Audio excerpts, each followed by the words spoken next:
السلام عليكم ورحمة الله وبركاته. أهلا وسهلا بيكم في حلقة جديدة. ما تنساش تعمل لنا لايك وتعمل لنا سبسكرايب للقناة وتدوس على جرس الاشتراك علشان يوصل لك كل جديد. معاكم محمد فوزي ودي قناة نادي الاكتشاف، والنهاردة حلقة جديدة إن شاء الله فيها تجارب من العيار التقيل.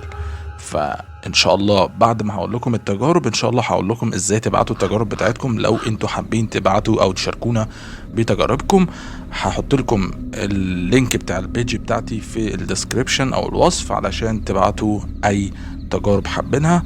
ومن غير كلام كتير يلا بينا ندخل في تفاصيل الرسائل اللي مبعوتة لنا.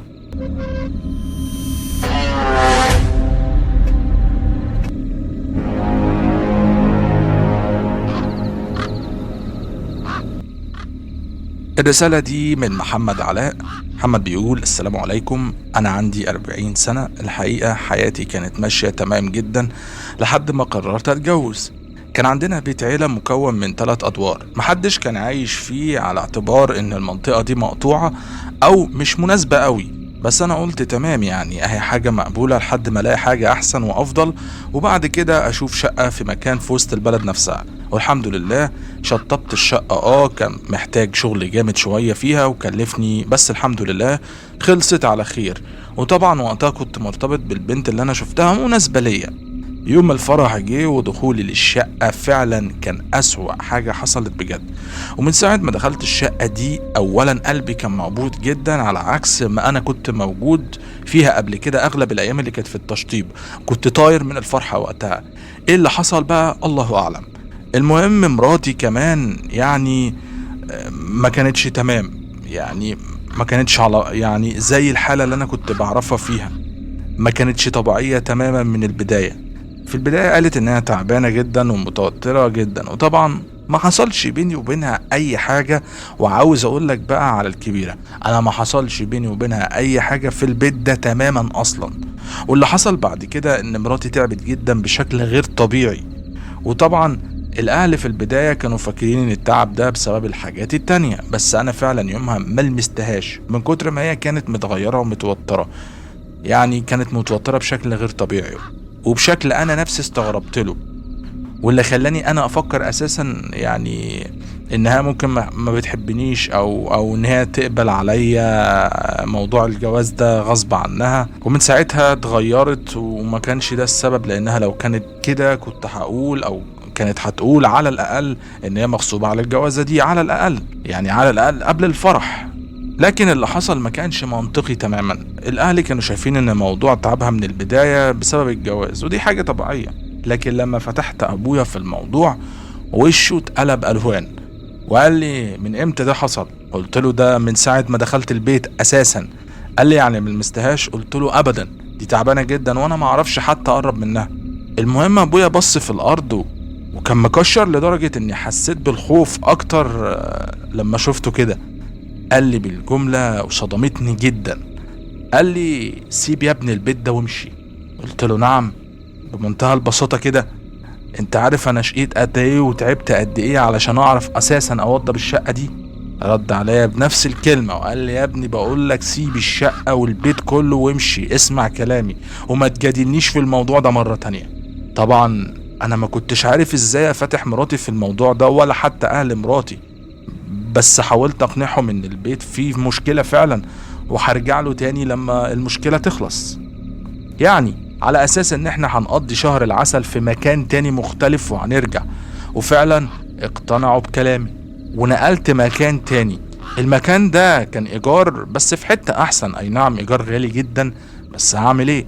ادي الله وادي حكمته. عاوز اقولك من ساعة ما نقلت للمكان التاني ده وكان مراتي فعلا يعني متغيرة تماما. التعب ده راح تماما، كل تعبها اختفى، والامور التانية مشيت تمام جدا جدا، كأني حرفيا لسه راجع من قاعة الفرح حالا. المهم بعدها كلمت ابويا وطمنته وكان مبسوط جدا، وسألته: ايه الحكاية؟ قال لي: الحكاية ان البيت ده معكوس. سألته: يعني ايه معكوس؟ قال لي: يعني رشل على اي حد يروح. كنت فاكر ان مع الوقت الموضوع هينتهي، بس اتصدمت ان لسه بيحصل وحصل معاك للأسف. البيت ده كان تحتيه او كان جنبه اهل البلد بيدفنوا في ارض جنبه كده الحيوانات الميتة. الحصين والحمير وقطط واي حيوانات بتموت كانت بتترمي في المكان ده او بتدفن فيه او يتحط في المكان ده ويسيبوه ويمشوا. المهم ان الحكومة بعدها نظفت المكان ده وتمام، والارض اللي جنب البيت بقت زي ما انت شايف نظيفة ومزروعة كمان. ومع ذلك لسه تأثير الموضوع ما انتهاش، ولا حول ولا قوة الا بالله. انا ما كنتش بحط في دماغي فعلا موضوع الحسد والاعمال والعكوسات، بس الموضوع اللي حصل معايا واللي قاله لي والدي ده فعلا خلاني اصدق بعدها واخد بالي جدا من المواضيع دي.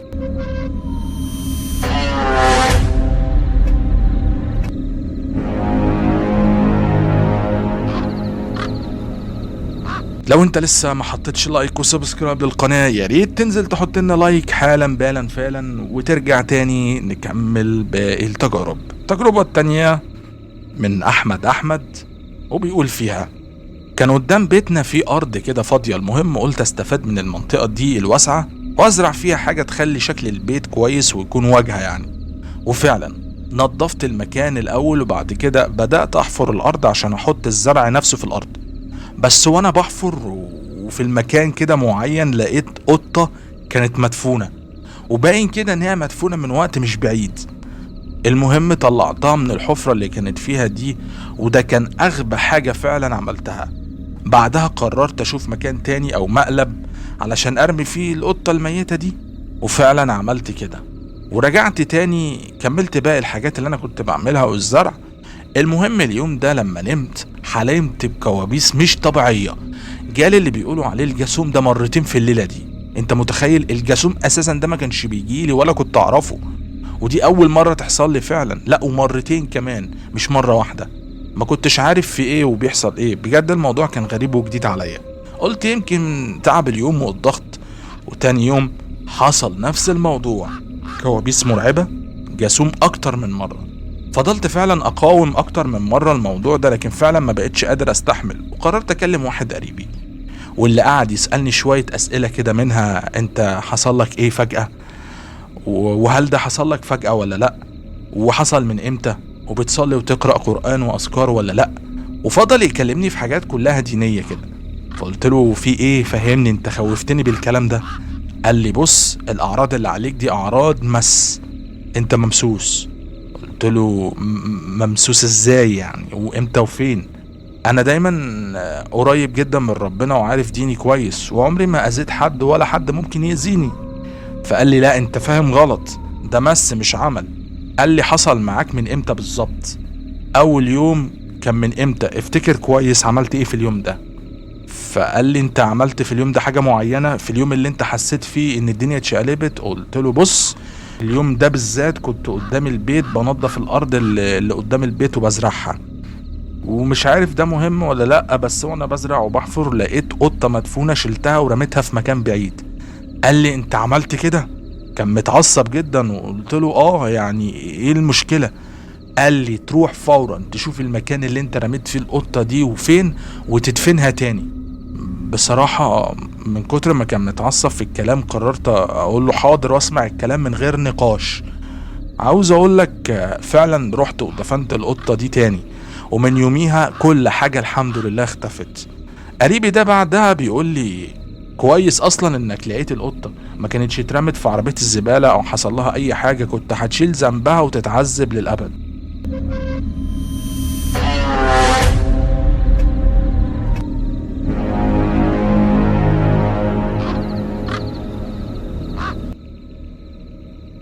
الرسالة اللي بعدها من كريم السقا. كريم بيقول: كنا لسه مشترين شقة جديدة في عمارة سكنية، والشقة كانت في الدور ال11. المنطقة كلها كانت عماير عالية، والمنطقة كلها أساسا يعني منطقة جديدة. المهم كانت الدنيا كويسة جدا لحد ما بالظبط في الشهر التاني من وصولنا. كنت اتعودت اقعد في البلكونة كتير، لان المكان عشان يعني في الدور العالي شوية، فالهوا بيكون حلو جدا خصوصا بالليل بقى مع كوباية الشاي. المهم كان قدامي عمارة كبيرة في الوش، والشارع بيني وبينها كان يعني شارع رئيسي كبير، يعني في حدود 40 متر تقريبا. كنت بلاحظ ان حد واقف وهو واقف في الضلمة، وعشان واقف في الضلمة يعني الشخص ده واقف بالظبط في نفس درجة الدور، يعني احنا في الدور ال11 وهو في الدور ال11. وكان واقف في الضلمه وانا ما كنتش عارف احدد ملامحه، شايف خيال اسود وراه زي اضاءه يعني. وراه كانت لمبه سهاري كده منوره بشكل بسيط لونها اصفر شويه، فما كنتش شايفه قوي يعني. كنت بشرب الشاي وبشوف يعني بيعمل ايه او باقي الناس اللي واقفه في البلكونات بتعمل ايه، لان ما كانش قدامي حاجه اعملها تاني غير ان انا اتفرج على الشارع واشوف الناس. وانا ببص له فجأة وبدون مقدمات الشخص ده بدأ يشاور لي. ايوه، كان بيشاور لي بايده زي علامة باي باي كده اللي بنشاور لها لما نسيب حد ونمشي. استغربت قوي، انا ما اعرفش اصلا الشخص ده في العمارة بيشاور لي على اي اساس. فقلت يمكن بيشاور لحد في شقة جنبي، او ممكن قريب مني مثلا حد تاني يعرفه. ابص شمال ابص يمين، مفيش غيري اصلا اللي واقف في البلكونة. غريب. قررت اني اشاور له بقى وخلاص، امري لله. شاورت له عشان اشوف ايه اللي ممكن يحصل او عايز ايه يعني. فلقيته فجأة بعد ما شاورت له نزل ايده وشاور لي كده بقى، بيعمل لي حركة. عارف لما تعمل حركة لحد ان هو اصبر عليا او حوري لك؟ عارف الحركة اللي بالصوابع دي اللي هي بتحسها تهديد؟ بالظبط ده اللي عمله.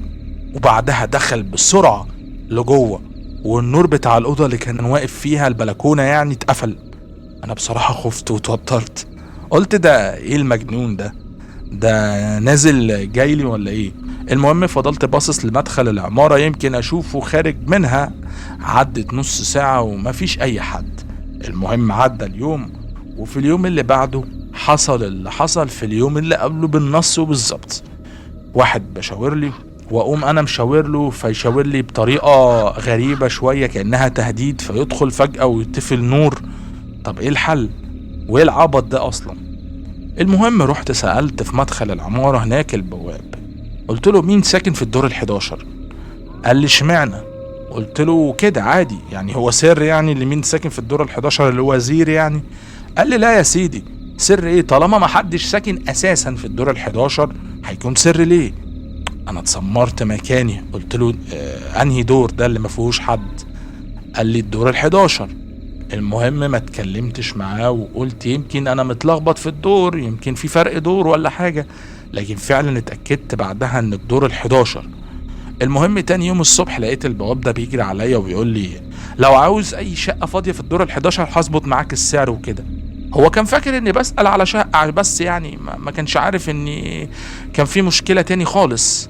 قلت له لا ابدا، قول لي هو مين اللي كان ساكن هنا؟ قال لي ما سكنش هنا غير عيلة وكانوا سوريين، بس للأسف واحد منهم وقع من فوق من البلكونة اللي هنا دي ومات على طول، ومن ساعتها ما حدش بعدها سكنها. طبعا انا سمعت الكلام جسمي اشعر. قلت له شكرا وسبته ومشيت على طول.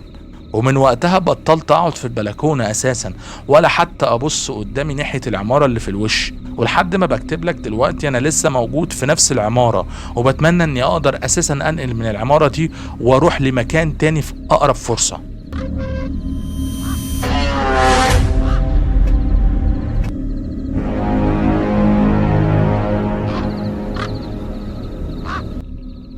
لو لسه ما عملتش لايك يا ريت تعمل لنا لايك وسبسكرايب للقناة وتدوس على جرس الاشتراك علشان يوصلك الحلقات اللي انا بنزلها اول باول. ومن غير كلام كتير تعال نكمل بقية التجربة بتاعتنا واخر تجربة معانا النهاردة. الرسالة دي من ابراهيم عبد الله وبيقول فيها جات لي وظيفة مهندس جودة في واحد من المصانع الخاصة في تصنيع البلاستيك، وكان شغلي اني اطبق قواعد السلامة والجودة في الاماكن العمل الخطرة.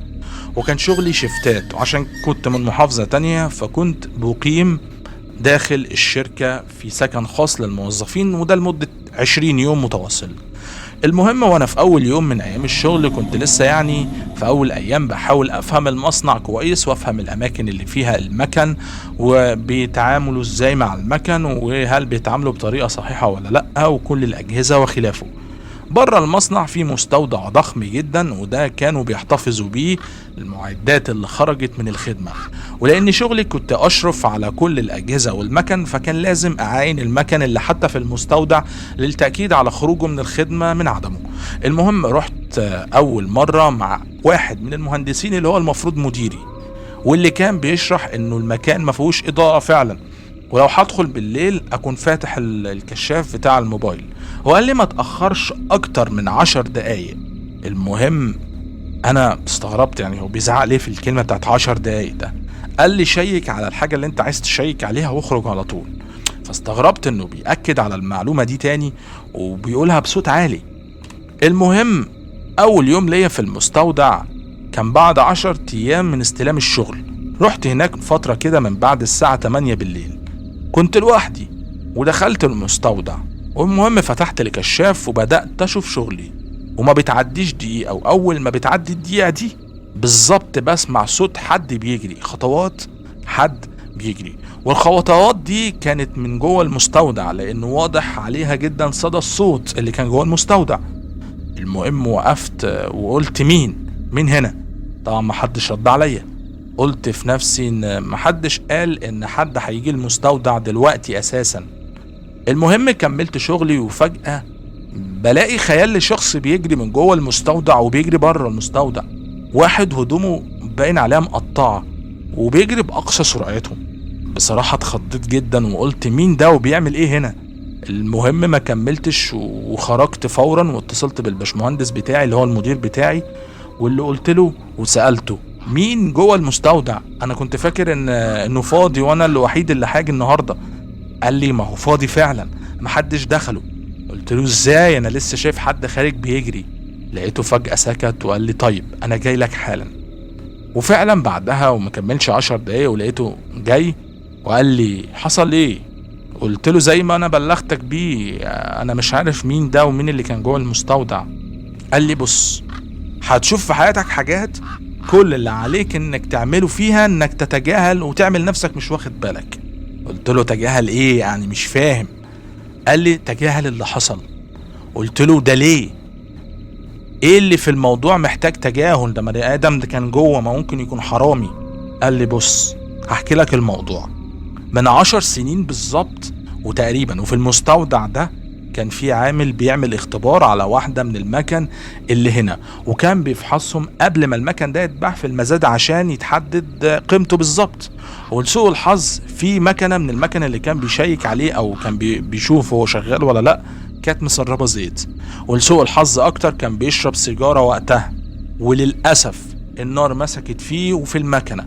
وللأسف كان بيحاول وقتها ينقذ نفسه وطلع يجري بره المستودع، لكن للأسف ما عرفناش ننقذه وتوفى.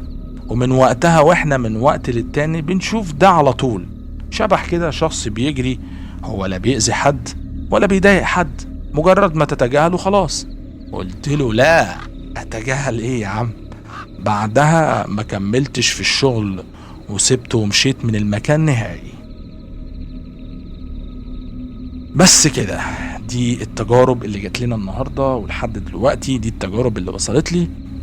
يا ريت لو عندك تجربه تبعتها لي في اللينك اللي في الديسكريبشن على الاكونت بتاعي، وانا ان شاء الله هعمل جرد ليه الحاجات اللي بتوصل لي او القصص اللي بتوصل لي، لان ساعات بحط القصص دي كلها في فايل واحد او في ملف ليه قصص معينه. مثلا القصص اللي بتتعمل او المسجات اللي ليها علاقه بالسواقه او الطرق اللي بالليل، فبحطها في فايل واحد في حلقه لوحدها، والبيوت المسكونه في حلقه لوحدها، والمواقف الغريبة عن يعني في حاجات معينة في أماكن معينة بحط الأماكن دي في حلقة لوحدها. بحاول أرتب الدنيا. فلو أنت عندك قصة ما تترددش إن أنت تبعتها، هسيب لك الأكاونت بتاعي في الديسكريبشن. يا ريت تبعت لي أي تجربة غريبة مريبة حصلت معاك، هستنى منكم المسج، أو أي حد حصلت معاه موقف هستنى منه المسج. يا ريت في الآخر وقبل ما تسيب الفيديو، طبعا في الاول بشكرك انك وصلت للنقطة دي في الحلقة دي ووصلت لي الدقيقة دي. بشكرك جدا جدا، وبشكر كل الناس اللي فعلا بتدعمني سواء بالكومنت الكويس او باللايك او بالسبسكرايب. انتوا احسن ناس، بشكركم جدا. وان شاء الله في حلقة تانية وفي تجارب تانية. بشكركم وبستودعكم الله، والسلام عليكم ورحمة الله وبركاته.